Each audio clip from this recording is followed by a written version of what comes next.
अस्सलामुअलैकुम जी, मेरा नाम डॉक्टर रियाज़ुद्दीन है। मैं हर्बलिस्ट हूँ और मुख्तलिफ़ जो मुतबादिल तरीक़ा इलाज उनमें डील करता हूँ।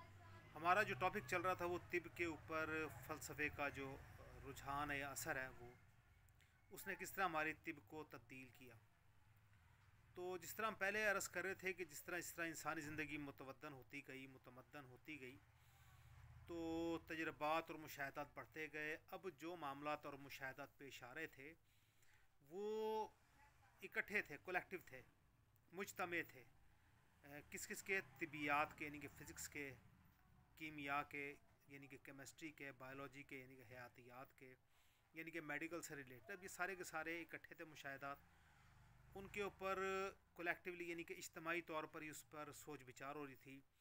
जब वो सोच विचार हो रही थी तो यानी कि फ़लसफ़ियाना जब तर्ज़ अमल उस पर इख्तियार किया गया, तो कुछ उस पर नताइज बहुत ही शानदार और मुस्बत हमारे सामने है। मिसाल के तौर पर रतूबत जो होती है उसके ऊपर जब गर्मी आती है तो रतूबत फ़ना हो जाती है। इसी तरह रतूबत के ऊपर जब खुश्की आती है तो रतूबत फ़ना हो जाती है।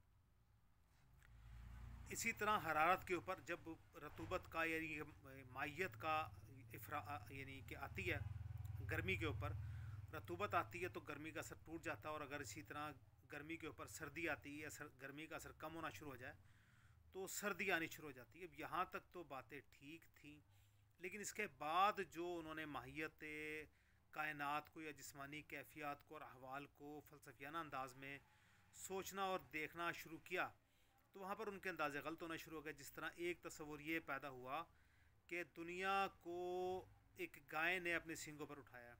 एक तस्वुर ये पैदा हुआ कि दुनिया कायनात का मरकज़ है और सूरज, चाँद, सितारे सब इसके गिर्द घूमते हैं।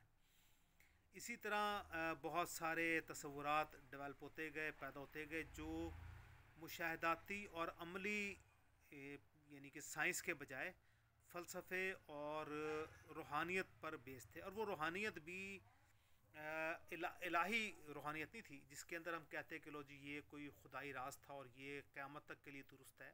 जिस तरह खुदाई राज तो ये है कि जी सूरज हरारत का मिंबा है और अल्लाह हरारत की तरह जो अज़ाब में मुब्तला करेगा। अब सबको पता है कि जो हरारत है वो पहले दिन से इंसान को जलाती है, और जब तक भी हरारत है ये इंसान में, दुनिया में इंसान मौजूद हैं, हरारत फ़ना ही करेगी।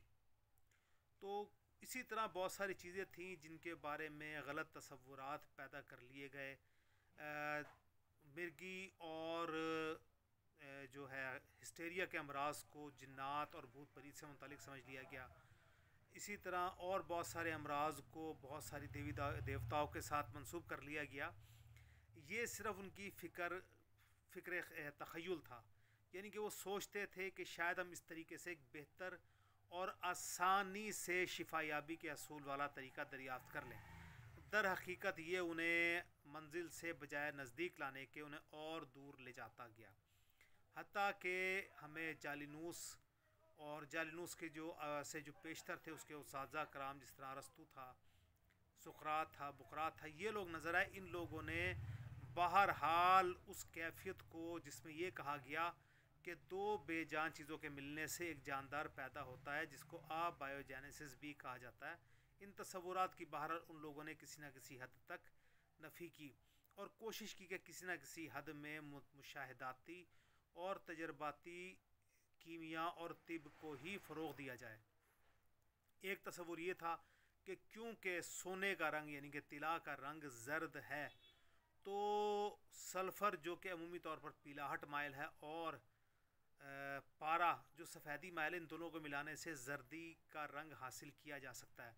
क्योंकि अमूमी तौर पर नीले और पीले रंग को मिलाने से सब्ज़ रंग मिल जाता है।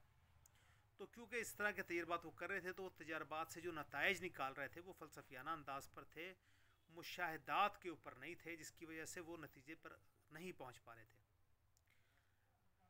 उसके बाद फिर उन्होंने एक इस्तिलाह इस्तेमाल की कदीम अतीबा कराम ने कि जी वो जो गंधक है, कबरीत जो है, वो किसी और रंग की है और वो किसी ख़ास किस्म की कबरीत है जिसको गंधक के साथ मिलाने से सोना हासिल होता है।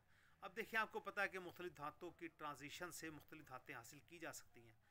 मिसाल के तौर पर किसी बड़े एलिमेंट को जब बम्बारमेंट करके हम तोड़ते हैं तो उससे जो दो अलग-अलग हमारे पास नई यानी उनका सेल टूटने से या उनका जो है एटॉमिक जो स्ट्रक्चर टूटने से जो दो नए हमारे पास एटम्स हासिल होते हैं वो अलग अलग किस्म के होते हैं। तो ये पॉसिबल तो है, लेकिन बहुत ही कंट्रोल्ड एनवायरनमेंट में और सिर्फ लेबॉर्ट्रीज़ में ही ऐसा करना पॉसिबल है। यानी कि हम कह सकते हैं कि सोना बनाना मुमकिन तो है, लेकिन लेबॉर्ट्री के एक बहुत ही पेचीदा निज़ाम के ज़रिए। ऐसा नहीं है कि हम दो धातों को बस आपस में मिलाएं, उनके आमेज़े को हम किसी भी तरह गर्म करके या पिघला कर या किसी भी तरीके से उसको नई धात में तब्दील कर लें, यह मुमकिन नहीं होता।